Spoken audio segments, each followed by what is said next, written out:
Latest updates के लिए ultra channels को सब्सक्राइब करें और बेल आइकन को प्रेस करें। देखा, मेरे गणपति ने तुम्हें जन्मदिन पर कैसा महकता हुआ तोहफा दिया। क्यों भाई गणपति, हमें अपनी छोटी बहन को कोई तोहफा देना चाहिए। क्या क्या देना चाहिए? हाँ, समझ गया। इस साल हम इन्हें एक खूबसूरत दुल्हा देंगे। क्यों? अरे ठीक कहा ना भैया। मदारी की बैल की तरह सर हिला हिला कर ही अच्छे पैसे कमा ले। आज तक मैंने आदमियों को तो चमचागिरी करते हुए देखा है, लेकिन हाथी को चमचागिरी करते हुए पहली दफा देखा, और वो भी तुम्हारे साथ। मेरे दोस्त दिया। देख देख उसको बुरा लगा। सॉरी बोल उसको। चल सॉरी बोल। सॉरी गणपति महाराज, सॉरी। अच्छा ये तो बताओ, तुम अपने जन्मदिन की खुशी में मुझे क्या तोहफा दे रही हो? एक ऐसा तोहफा भैया जिसे देखकर तुम चौंक जाओगे, खुशी से झूम उठोगे। अच्छा तो जल्दी सुनाओ। अभी नहीं भैया, वापस आकर। वादा? वादा। अच्छा सुनो, अंधेरे होने से पहले लौटा ना। हाँ भैया, जल्दी आऊंगी। बाय। चल भाई गणपति, हम भी चलते हैं बाहर। जहरीली नागन, कल तू मेरे घर आई थी, आज मैं तेरे घर आया हूं हार जीत का फैसला करने।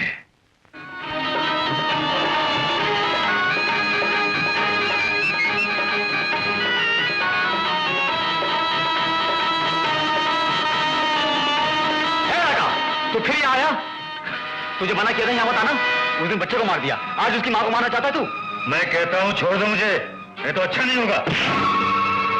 मुझे धमकी देता है।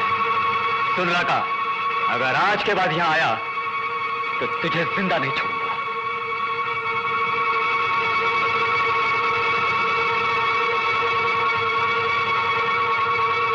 तुमने मुझे नहीं, एक जहरीले सांप को छेड़ा है। रवि बाबू, तुमने अपने पाप की तरह अपनी मौत को उतारा है, लेकिन तुम जानते नहीं, मेरा कांटा पानी नहीं मांगता। काली!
गणपति, तुम कहां जा रहे हो?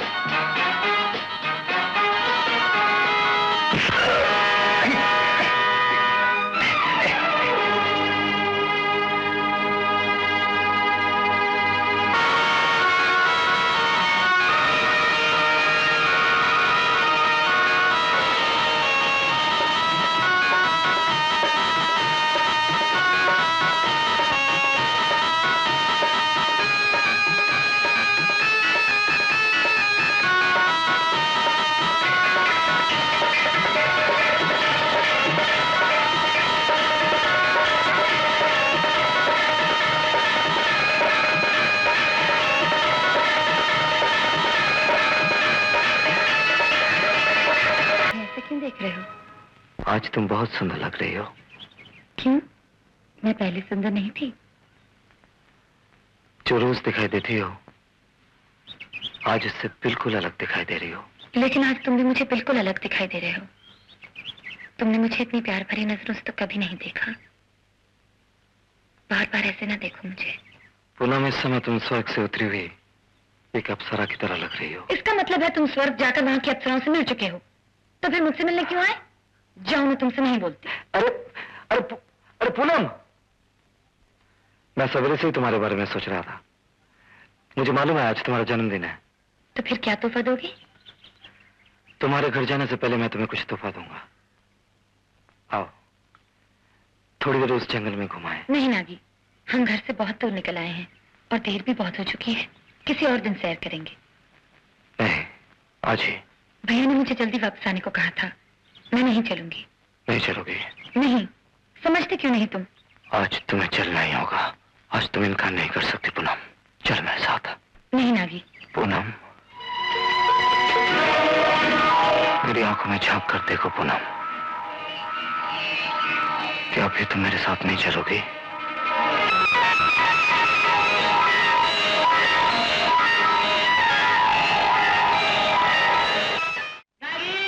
तुम्हारे बाप को सांप ने काट लिया है। बापू, बापू,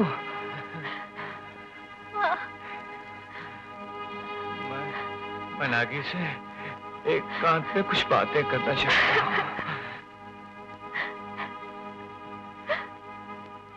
बेटे, हमारे सारे खानदान को सांपों ने खत्म किया है, क्योंकि एक बहुत बड़ा श्राप था मुझ पर। श्राप? देवता समान पुजारी का श्राप। तुझे श्राप से बचाने के लिए मैंने बचपन से ही धीरे धीरे तुझे सांप का जहर खिलाना शुरू कर दिया। जहर? हाँ, धीरे धीरे ये जहर तुम्हारे शरीर में समा गया। मैं अपनी कामयाबी पर खुश था कि अब तू कभी सांप के डसने से नहीं मरेगा। लेकिन बापू, लेकिन क्या? बोलना बापू। बेटे, अब तेरी किस्मत में औरत का मिलाप नहीं है। ऐसा क्यों बापू? बेटे, तेरे दांतों में जहर है। अगर तू किसी औरत को प्यार करेगा तो वो जहर के असर से नीली पड़कर मर जाएगी। बापू, ये राज तुमने मुझसे क्यों छिपाया बापू? बेटे, संदूक में पुरखों के जमाने का लिखा हुआ ग्रंथ है, उसे पढ़ना बापू। बेटे, मैं तुम्हारे प्यार में इतना अंधा हो गया था कि तुम्हारी जान बचाने के लिए मैंने तुम्हारी जिंदगी बर्बाद कर दी। मुझे क्षमा कर देना बेटे। मुझे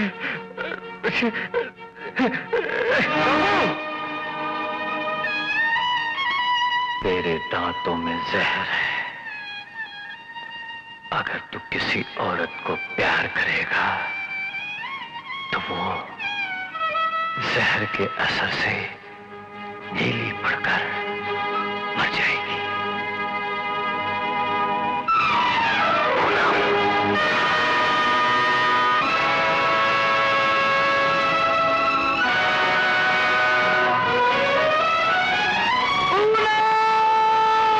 क्या बदनसीबी है जो इस महलों में पैदा हुई, फूलों की तरह पली बड़ी, और उसकी मौत कहां हुई? उस भयानक जंगल में। इस जमींदार घराने की आखिरी निशानी भी खत्म हो गई। हंसती खेलती बच्ची इस दुनिया से चली गई। पूनम बिटिया की मौत सांप के जहर से हुई है। उसका सारा शरीर नीला पड़ गया था, लेकिन ताजुब की बात यह है कि उसके शरीर पर सांप के काटने का कोई निशान नहीं था। रवि बाबू, यह मौत कोई कुदरती मौत नहीं। इसका मतलब ये हुआ कि मेरी बहन की मौत के पीछे कोई राज है। वो गांव से इतनी दूर क्यों गई? उसके साथ विश्वासघात हुआ है। मैं ये राज मालूम करके रहूंगा और अपनी बहन की कातिल से इंतकाम लूंगा। पूनम, मैं तुम्हारी कसम खाता हूं, तुम्हारे कातिल को जिंदा नहीं छोड़ूंगा, जिंदा नहीं छोड़ूंगा, जिंदा नहीं छोड़ूंगा।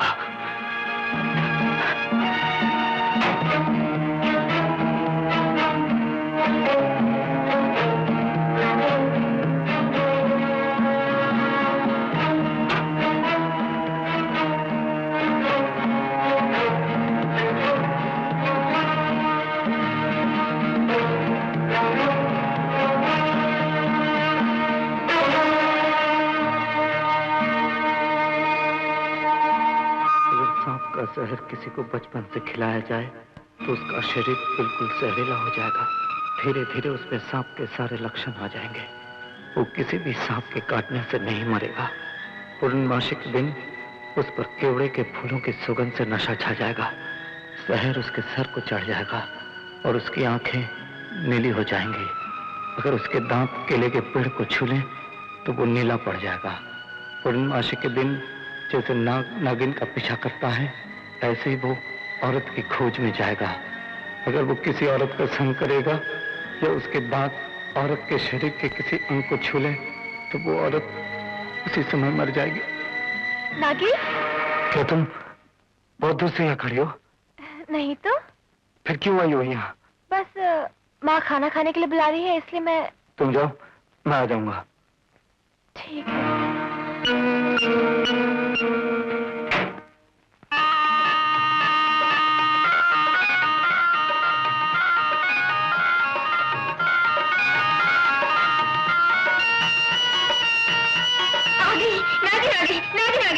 जय महाकाल, देखा मेरी बीन का कमाल। बीन वो जो नागिन पे चढ़ के बोले, जादू वो जो सर पर चढ़ के बोले। अब यही नागिन मेरी बीन की धुन पर आपको कथकली, मणिपुरी, भरतनाट्यम, पानीपुरी, मदनपुरी, चमनपुरी, इगतपुरी, हर किस्म का डांस दिखाएगी, रोमांस दिखाएगी। अब तो पूरे 100 रुपए ही देने पड़ेंगे सेठ जी।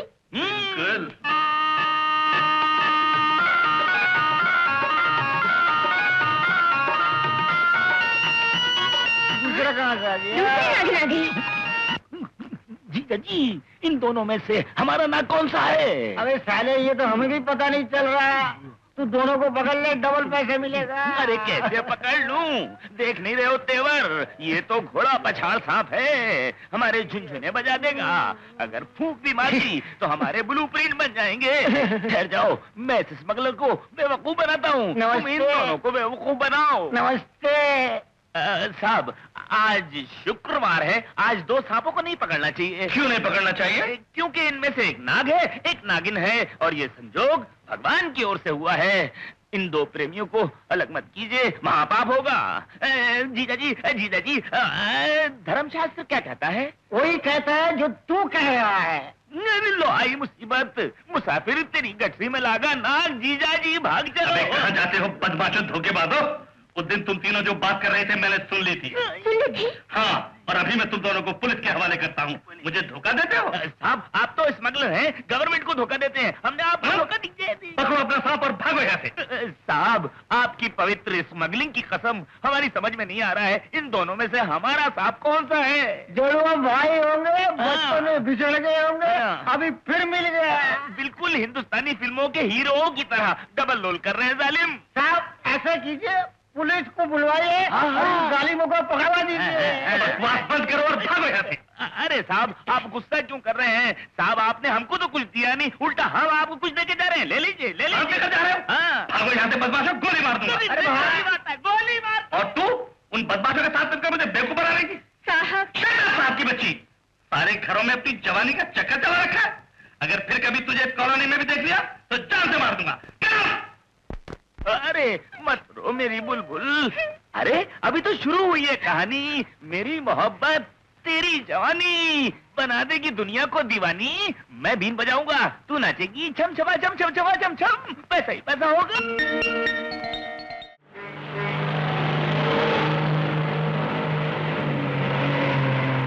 बसंतपुर।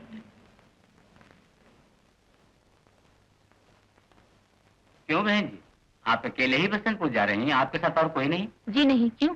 ऐसे ही पूछा।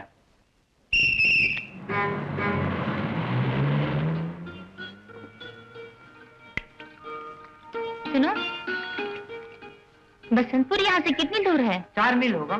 4 मील? वहाँ जाने के लिए कोई रिक्शा मिल सकती है? रिक्शा तो क्या, बैलगाड़ी तक नहीं मिलती, आपको पैदल ही जाना पड़ेगा। मैम साहब, आप फोटो खींचती हैं? हाँ। मेरी भी एक फोटो ले लो। मैंने आज तक अपनी फोटो नहीं देखी, बस एक बार मैम साहब। अच्छा ठीक है, तुम वहाँ खड़े हो जाओ।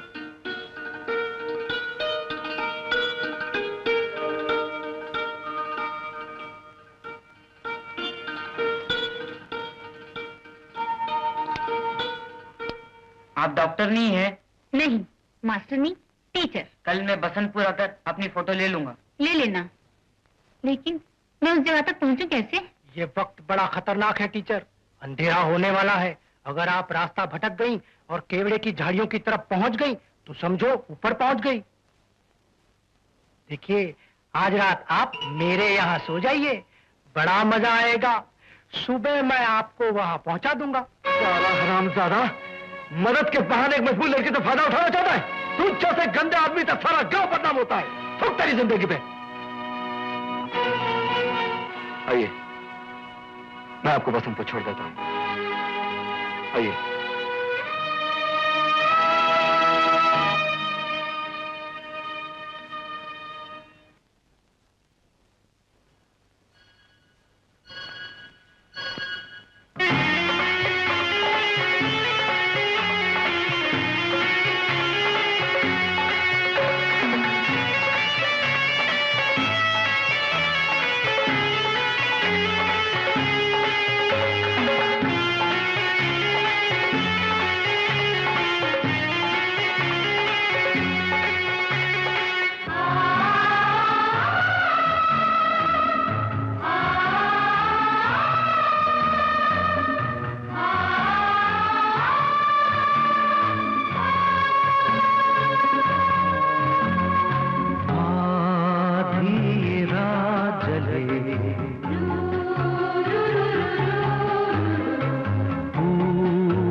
जलता है दिल, मिल जाओ।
गजब हो गया। क्या? जंगल में एक लड़की मरी पड़ी हुई। कहाँ? वहीं जहाँ जमींदार की लड़की मरी पड़ी हुई थी। अरे भाई, बेचारी गांव में आने से पहले ही मर गई।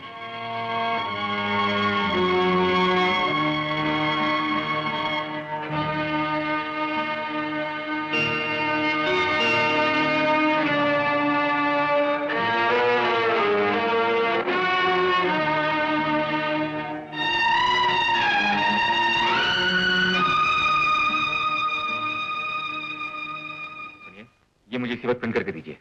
बैठिए, अभी देता हूं।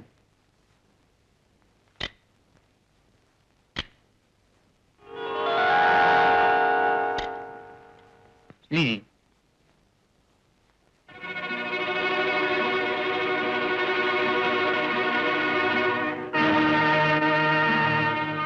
कल यहाँ एक खूबसूरत लड़की चश्मा पहने हुए आई थी।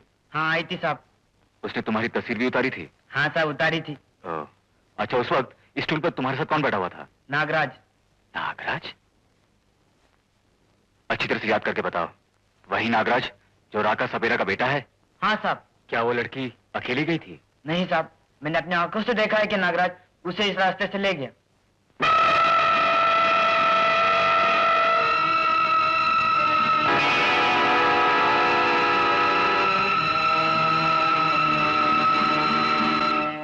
नागी, ताज्जुब है, जमींदार सपेरे के घर? क्या घर में कोई सांप निकल आया बाबू? नहीं नागी, इस गांव में एक सपोलिया पैदा हो गया है जो मासूम लड़की को काटता फिर रहा है।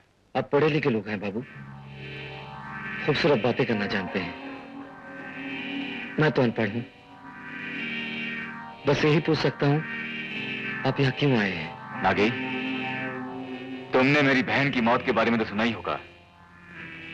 कल रात भी उसी जगह पर वैसे ही एक और लाश पाई गई। लाश? ये सुनकर अफसोस हुआ। सुनकर? क्या तुम उस लड़की को नहीं जानते? मैं किसी लड़की को नहीं जानता। क्या तुम उसे चाय की दुकान से लेकर नहीं गए थे?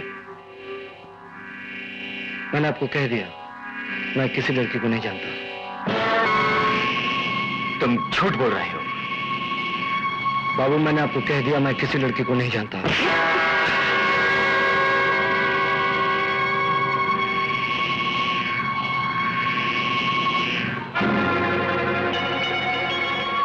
बाबू, आप यहां से चले जाइए। मैं सच जाने बगैर नहीं जाऊंगा।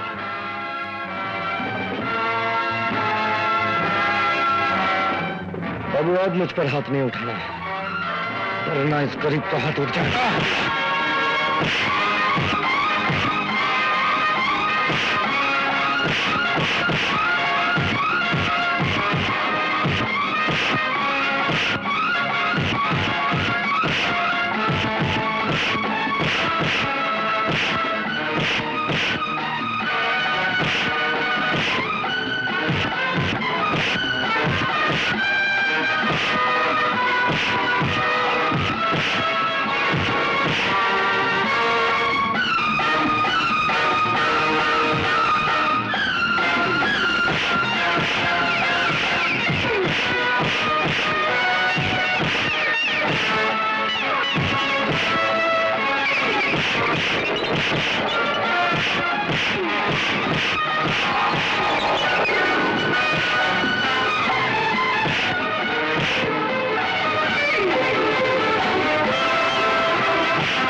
जरूरी बात के लिए बुलाया है?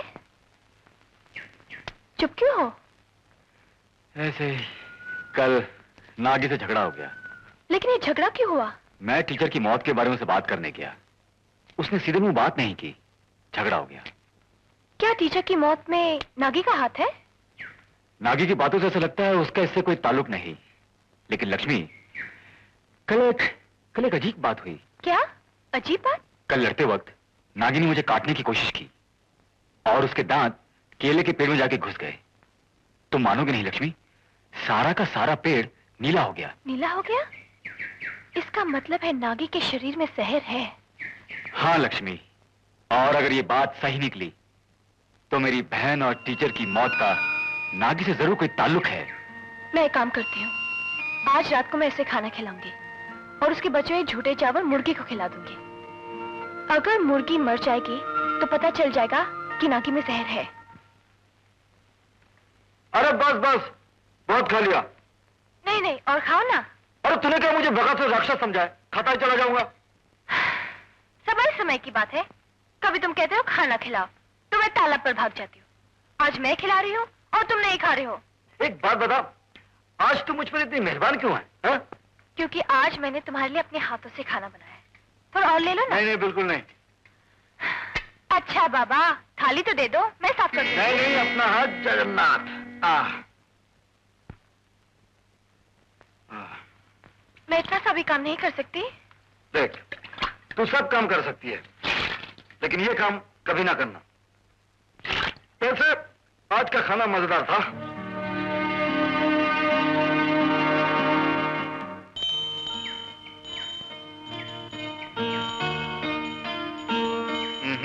गणपति नीचे नीचे। नागी का बचा हुआ खाना मुर्गी को खिलाया कि नहीं? मुर्गी को खिलाने की नौबत ही कहाँ आई। जितना खाना थाली में डाला था वो सब खा गया और थाली भी खुद धो ली। और तुम देखती रह गई? और नहीं तो क्या, मैं उसके मुंह से निवाला छीन लेती। तुम बिल्कुल बेवकूफ हो। सुंदरता के साथ साथ थोड़ी बुद्धि भी होनी चाहिए, नहीं तो ये सुंदरता है ना किसी काम की नहीं। इतना सा काम कहा था वो भी नहीं हुआ। तुमसे अच्छी तुम्हारी ये बंदरिया है, अगर इसे कहा होता ना तो ये कर देती। क्या ये बंदरिया मुझसे अच्छी है? अच्छी है, 1000 गुना अच्छी है। तुमसे खूबसूरत भी है, अलबेली भी है, और सबसे अच्छी बात क्या है मालूम? तुमसे ज्यादा बुद्धिमान भी है। तो इससे ही प्यार करो, कर लो शादी सब सारा से। जाओ, मुझसे बात मत करना। मुझसे बात मत करना? सिर्फ तुम नाराज हो सकती क्या? हमें गुस्सा नहीं आ सकता? जाओ। हम भी तुमसे नाराज हो गए। क्यों गणपति? अपने आप को महाराजा समझता है। अगर तुम नाराज हो सकते हो तो मैं भी हो सकती हूँ।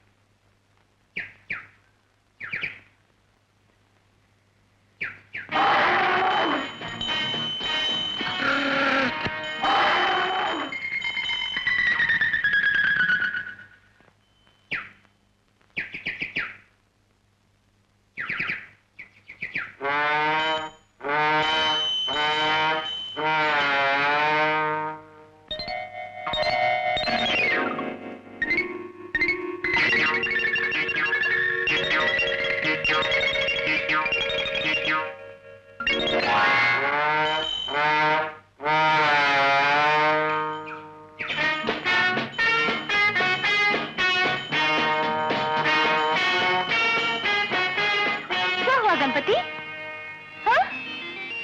मुझे माफ करो। गणपति, क्या तुम्हारे मालिक ने ऐसा लिखा?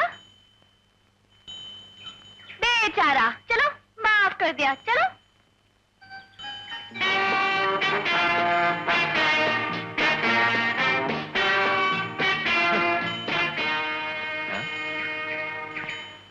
मुझे माफ करो। हाँ, सीधे मुझसे माफी मांगने में शर्म आती थी क्या? मुझे या तुम्हें? मैंने थोड़ी लिखा है ये। तुम्हारा मतलब है मैंने लिखा है? बिल्कुल, तुमने ही लिखा है। तुमने लिखा है? तुमने लिखा है। तुमने लिखा है? तुमने लिखा है। तुमने? मैं कहता हूँ तुमने लिखा है। मैं कहती हूँ तुमने लिखा है। तुमने लिखा है? तुमने लिखा है। तुमने लिखा है? तुमने लिखा है। तुम झूठ बोल रही हो। झूठ बोल रहे तुम। औरत से माफी मांगते हुए शर्माने की क्या जरूरत है? लक्ष्मी! रवि!